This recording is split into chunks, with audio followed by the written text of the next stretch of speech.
This channel does not promote any violent, harmful, or illegal activities. All content provided by this channel is meant for an educational purpose only.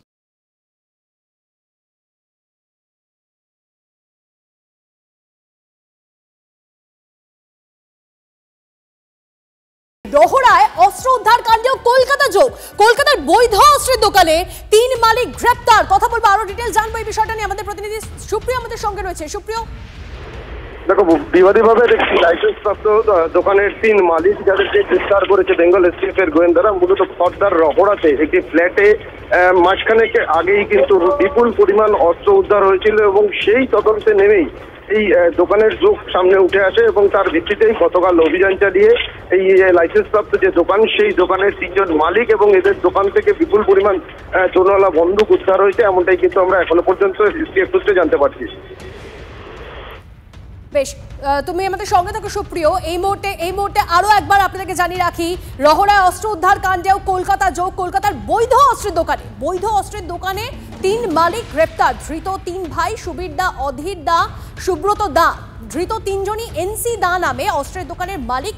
দোকান থেকে ৪১টি single barrel, double barrel বন্দুক বাজেয়াপ্ত। রহড়ার আগেও ধর্মতলায় অস্ত্র উদ্ধার কাণ্ডেও জড়ায় দোকানের নাম। কিভাবে বৈধ অস্ত্রের দোকান থেকে এই সমস্ত অস্ত্র উদ্ধার হচ্ছে, সেটাই সব থেকে বড় এখন প্রশ্ন। সুপ্রিয়র সঙ্গে আরো একবার কথা বলবো। সুপ্রিয়, বৈধ অস্ত্রের দোকানের আড়ালে ঠিক কি চলছে সেই বিষয়টা কি স্পষ্ট হচ্ছে? সুপ্রিয়র সঙ্গে কথা বলার চেষ্টা করছি আরো একবার। সুপ্রিয়র সঙ্গে কথা বলবো, তবে তার আগে এই মুহূর্তে আরো একবার আপনাদেরকে জানিয়ে রাখি যে খবর সামনে আসছে, রহড়ায় অস্ত্র উদ্ধার কাণ্ডেও কলকাতা যোগ। কলকাতার বৈধ অস্ত্রের দোকানের ৩ মালিক গ্রেপ্তার।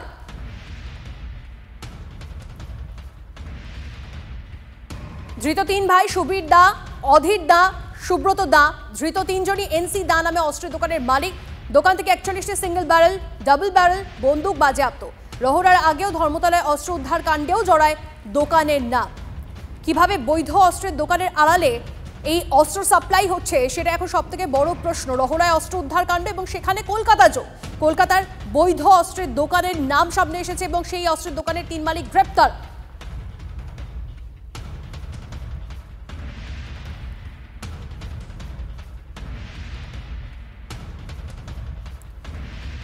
প্রাক্তন ডেপুটি কমিশনার সত্যজিৎ বন্দ্যোপাধ্যায় এই মুহূর্তে আমাদের সঙ্গে রয়েছেন। সত্যজিৎ বাবু, ঘটনাটা আপনি শুনেছেন। রহড়ায় অস্ত্র উদ্ধার কাণ্ডে কলকাতা যোগ এবং বৈধ অস্ত্রের দোকানে ঠিক কিভাবে বেআইনি অস্ত্রের কারবার চলছে, তাহলে কি প্রপার নজরদারিটাই নেই?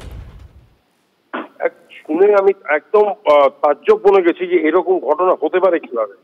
কারণ বৈধ অস্ত্রের দোকানে বৈধ আর্মস অ্যান্ড অ্যামুনিশন থাকার কথা, ওদের স্টক রেজিস্টার থাকার কথা। স্টক রেজিস্টারের মধ্যে কটা রাইফেল, কটা ডাবল ব্যারেল গান, কটা রিভলভার, কটা অ্যামুনিশন, কটা বন্দুকের গুলি, কটা রিভলভারের গুলি, 9mm গুলি, এগুলো প্রত্যেকটা রেজিস্টারের মধ্যে থাকবে এবং রেজিস্টারটা প্রতি মাসে একজন পুলিশ অফিসার, যে মানে এয়ারমার্ক পুলিশ অফিসার ডিস্ট্রিক্টের এবং কলকাতায় হচ্ছে আর্মস অ্যাক্ট ডিপার্টমেন্ট, তারা এসে ওখানে চেক করবে এবং চেক করে তারা ওখানে সই করবে পাশে, স্টক রেজিস্টারের পাশে।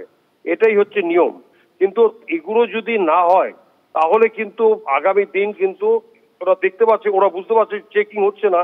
সুতরাং এটা না হওয়ার ফলে ওরা এইসব অবৈধ অস্ত্রশস্ত্র, অবৈধ অ্যামুনিশন, অবৈধ গুলি, এগুলো কি, এগুলো কারণটা হচ্ছে এগুলো অবৈধ পারপাসেই ব্যবহার হবে। এগুলো সাধারণ লিগাল পারপাসে ব্যবহার হবে না। এগুলো মারপিট, দাঙ্গা, মানে খুন, এগুলোর জন্যই ওগুলো ব্যবহৃত হবে। কড়া শাস্তির দাবি রাখি আপনাদের চ্যানেলের মাধ্যমে এবং প্রত্যেকটা আর্মস অ্যান্ড অ্যামুনিশনের হিসেব দিতে হবে, কত কি পেয়েছে না পেয়েছে। এনকোয়ারি লেভেল একটা তৈরি করতে হবে, not below the rank of additional experience, এবং তারা এসে এনকোয়ারি করে রিপোর্ট দেবে এবং নন ভেলেবল সেকশনে কেস লিখতে হবে।